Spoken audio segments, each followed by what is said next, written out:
جس ذات کو راضی کرنے میں سکون ہے، انسان اسی کو ناراض کر کے اپنی زندگیوں میں سکون چاہتا ہے۔ 100 دوستوں سے وہ ایک دشمن اچھا ہے، جو دل میں نفرت تو رکھتا ہے لیکن منافقت نہیں۔ کسی انسان کی خوبی کو پہچانو اور اسے بیان کرو، لیکن اگر کسی کی خامی مل جائے تو یہاں تمہاری خوبی کا امتحان ہے۔ جو دل دوسروں کی تکلیف دیکھ کر بے چین ہو جائے تو جان لو کہ اس دل میں اللہ رہتا ہے۔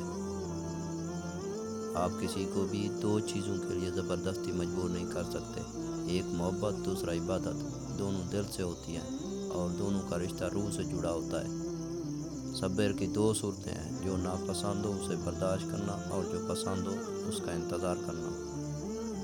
زندگی کی اصل خوبصورتی یہ نہیں کہ تم کتنے خوش ہو، بلکہ زندگی کی اصل خوبصورتی تو یہ ہے کہ دوسرے تم سے کتنا خوش ہیں۔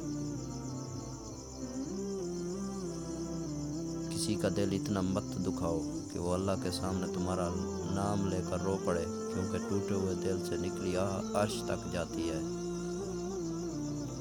صرف پیسے کا ہونا رزق نہیں ہے، نیک اولاد، اچھا اخلاق اور مخلص دوست بھی رزق میں شامل ہیں۔ اپنی جوانی کے دھوکے میں مت آنا، اور یہ عن قریب تم سے چھین لی جائے گی۔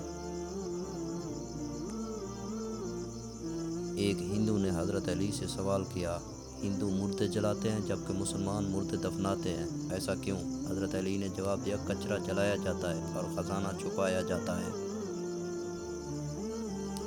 انصاف کرو، ورنہ یاد رکھنا حضرت صالح علیہ السلام کی اونٹنی کے قاتل صرف 4 لوگ تھے، مگر غرق پوری قوم ہو گئی کیونکہ باقیوں کا جرم خاموش رہنا تھا۔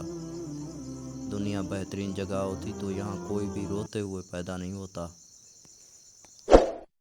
اگر ہماری ویڈیو اچھی لگے تو ہمارے چینل کو لائک اور سبسکرائب کریں اور گھنٹی والے بٹن کو دبانا نہ بھولیے گا تاکہ ہر آنے والی ویڈیو بر وقت آپ تک پہنچ سکے۔ شکریہ۔